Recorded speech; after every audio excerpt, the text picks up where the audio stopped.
नमस्कार दोस्तों, आप सभी का स्वागत है आपका अपने यूट्यूब चैनल पढ़ाई तक में। जी हाँ दोस्तों, आज की इस वीडियो में हम बात करेंगे छत्तीसगढ़ वनरक्षक भर्ती परीक्षा 2023 के लिए। दोस्तों, छत्तीसगढ़ सामान्य ज्ञान से छत्तीसगढ़ के इतिहास एवं पुरातत्व से संबंधित महत्वपूर्ण 35 प्रश्नों की, जो कि दोस्तों आपके परीक्षा की दृष्टि से काफ़ी इम्पोर्टेंट होने वाले हैं। और ये सभी प्रश्न दोस्तों सेलेक्टेड प्रश्न है और ये प्रश्न दोस्तों परीक्षाओं में पूछे जा चुके हैं। ठीक है, तो इन सभी प्रश्नों को आप अच्छे से देखेंगे। तो चलिए स्टार्ट करते हैं।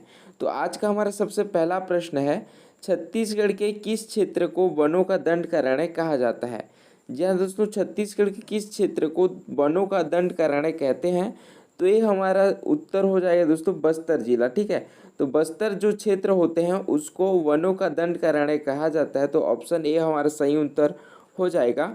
अगला प्रश्न देखेंगे, प्रश्न दूसरा, छत्तीसगढ़ की वर्तमान सीमा रेखा का निर्धारण कब किया गया है। जहाँ दोस्तों छत्तीसगढ़ की वर्तमान सीमा रेखा का जो निर्धारण है कब किया गया है, तो इसका सही उत्तर हो जाएगा 1905 ईस्वी में। ठीक है, तो ऑप्शन बी हमारा सही उत्तर हो जाएगा। अगला प्रश्न देखेंगे, प्रश्न तीसरा, छत्तीसगढ़ को पौराणिक काल में क्या कहा जाता था। छत्तीसगढ़ को दोस्तों पौराणिक काल में क्या कहा जाता था, दक्षिण कोसल कहा जाता था। ऑप्शन सी हमारा सही उत्तर हो जाएगा। अगला प्रश्न देखेंगे, प्रश्न चौथा, छत्तीसगढ़ का उल्लेख किस वेद में नहीं मिलता है। छत्तीसगढ़ का उल्लेख है दोस्तों किस वेद में नहीं मिलता है। तो यहाँ पर आप देख सकते हैं 4 ऑप्शन दे दिया गया है। तो इसका सही उत्तर हो जाएगा ऑप्शन डी, ऋग्वेद। ऋग्वेद में दोस्तों छत्तीसगढ़ का जो उल्लेख है, ठीक है, वो नहीं मिलता है। अगला प्रश्न देखेंगे, प्रश्न पाँचवा, आदिकालीन अवशेष पाए जाते हैं।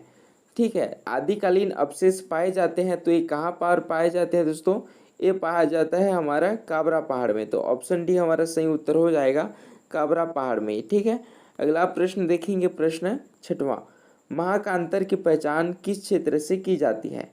महाकांतर की पहचान किस क्षेत्र से की जाती है। तो ये दोस्तों बस्तर सिहावा की जंगली प्रदेश के अंतर्गत महाकांतर की पहचान की जाती है। तो ऑप्शन बी हमारा सही उत्तर हो जाएगा, बस्तर सिहावा का जंगली प्रदेश। अगला प्रश्न है, प्रश्न सातवां, महापाषाण युगीन अवशेष मिले हैं। ठीक है, कहाँ पर मिले हैं, जो महापाषाण युगीन अवशेष है दोस्तों ये कहाँ पर मिले हैं, तो ये धनोरा में मिले हैं, जो कि दुर्ग जिले के अंतर्गत आते हैं।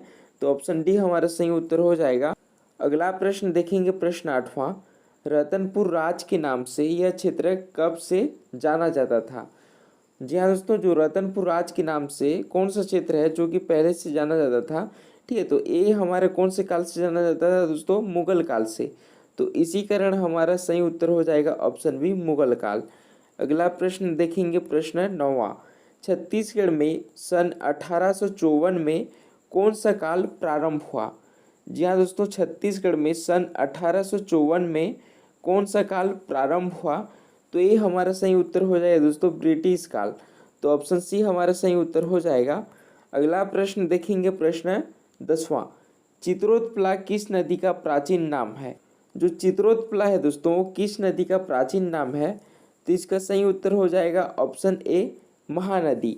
अगला प्रश्न देखेंगे, प्रश्न 11वां, महात्मा बुद्ध ने दक्षिण कोसल आने का उल्लेख किस बौद्ध ग्रंथ में है।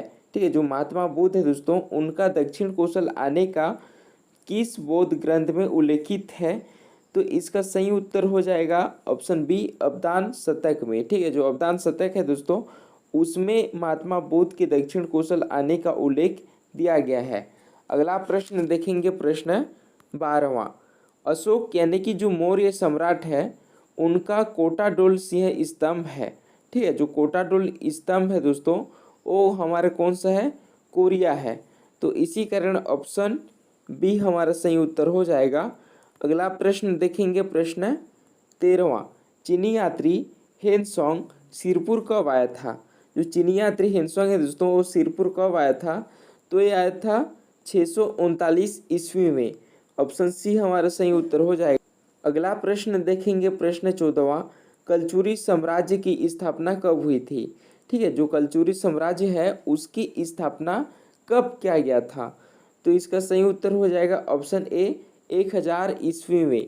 अगला प्रश्न देखेंगे, प्रश्न 15वां, छत्तीसगढ़ का उल्लेख यानी कि जो प्राकौशल है उनके रूप में किया गया है। ठीक है, यानी कि दोस्तों छत्तीसगढ़ का जो उल्लेख है प्राकौशल के रूप में किया गया है। तो कहाँ क्या गया है, रामायण में, महाभारत में, पुराण में, इनमें से कोई नहीं। तो इसका सही उत्तर हो जाएगा ऑप्शन बी, महाभारत में। ठीक है, तो ऑप्शन बी हमारा सही उत्तर हो जाएगा महाभारत में। अगला प्रश्न देखेंगे, प्रश्न 16वां। अर्जुन के पुत्र बभ्रुवाहन ने अपनी राजधानी बनाई। ठीक है, तो कहाँ बनाई थी, जो अर्जुन के पुत्र है बभ्रुवाहन, उन्होंने अपनी राजधानी दोस्तों सिरपुर को बनाई थी। तो इसी कारण ऑप्शन डी हमारा सही उत्तर हो जाएगा। अगला प्रश्न देखेंगे, प्रश्न 17वां। किस नलवंशी राजा ने राजीव लोचन मंदिर राजीव में बनवाया। ठीक है, जो किस नलवंशी राजा है दोस्तों जो कि राजीव लोचन मंदिर राजीव में बनवाया, तो ये है दोस्तों विलास तुंग ने। ठीक है, याद रखिएगा विलास तुंग। तो ऑप्शन बी हमारा सही उत्तर हो जाएगा। अगला प्रश्न देखेंगे, प्रश्न 18वां। प्राचीन जैन मंदिर कहाँ स्थित है। ठीक है, जो प्राचीन जैन मंदिर है दोस्तों कहाँ पर है, तो सारंगगढ़ में, आरंग में, कवर्धा में, बालोद में।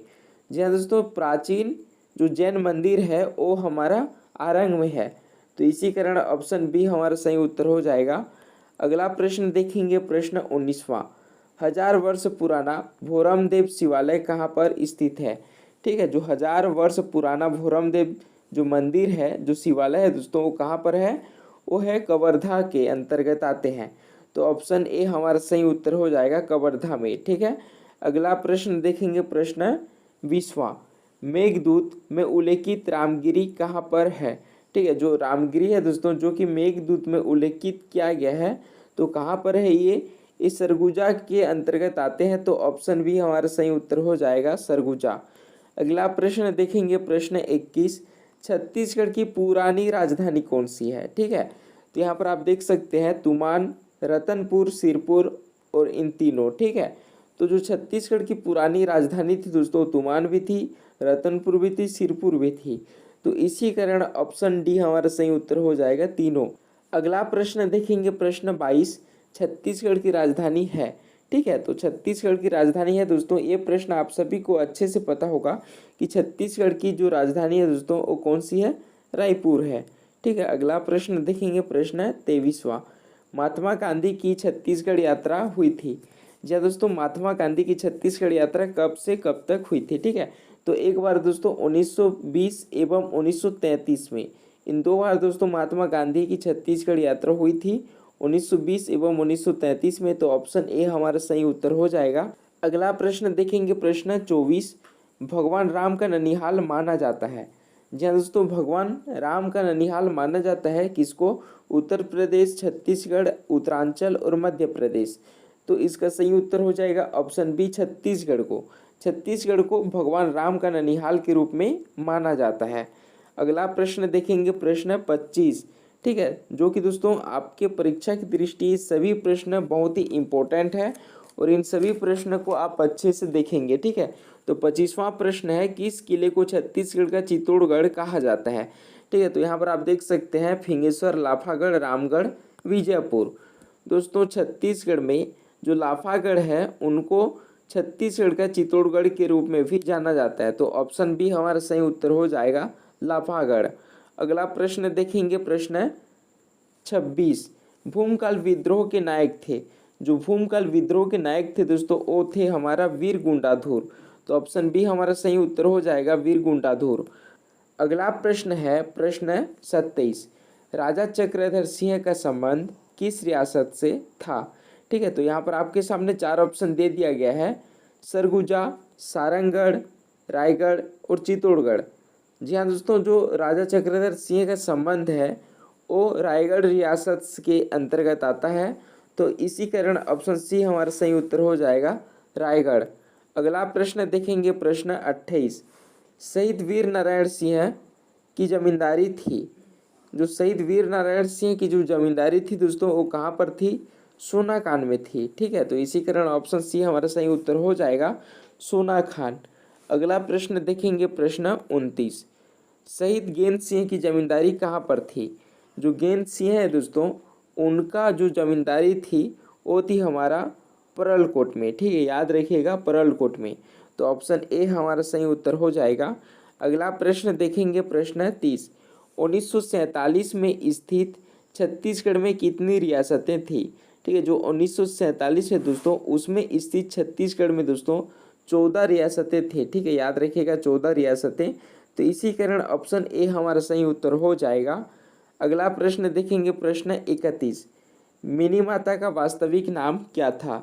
मिनी माता का वास्तविक नाम था दोस्तों मीनाक्षी, याद रखिएगा मीनाक्षी। तो ऑप्शन सी हमारा सही उत्तर हो जाएगा। अगला प्रश्न देखेंगे, प्रश्न 32। फणी नागवंशियों की राजधानी कहाँ थी? ठीक है, तो यहाँ पर आप देख सकते हैं आपके सामने दोस्तों 4 ऑप्शन दे दिया गया है। जो फणी नागवंशियों की राजधानी थी कवर्धा में, ठीक है, जो कि इसको कबीरधाम के रूप में भी माना जाता है। तो ऑप्शन बी हमारा सही उत्तर हो जाएगा। अगला प्रश्न देखेंगे, प्रश्न 33। वाल्मीकि ऋषि का आश्रम कहाँ है? ठीक है, जो वाल्मीकि ऋषि है दोस्तों, उनका आश्रम कहाँ है? तो यहाँ पर आपके सामने 4 ऑप्शन है। तुमगांव में, तुमसनार में, और तुरतुरिया में, और खरोद में। तो जो वाल्मीकि ऋषि है दोस्तों, उनका आश्रम तुरतुरिया के अंतर्गत आता है। तो इसी कारण ऑप्शन सी हमारा सही उत्तर हो जाएगा। अगला प्रश्न देखेंगे, प्रश्न 34।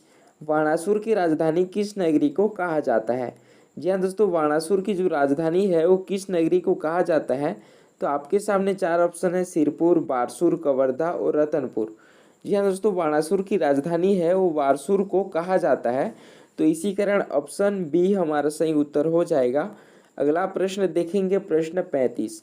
गुप्त काल की मुद्राएं प्राप्त हुई है। जी हाँ दोस्तों, गुप्त काल की जो मुद्राएं हैं वो प्राप्त हुई है दोस्तों हमको बानबरद से, जो कि दुर्ग जिले के अंतर्गत आते हैं। तो इसी कारण ऑप्शन ए हमारा सही उत्तर हो जाएगा।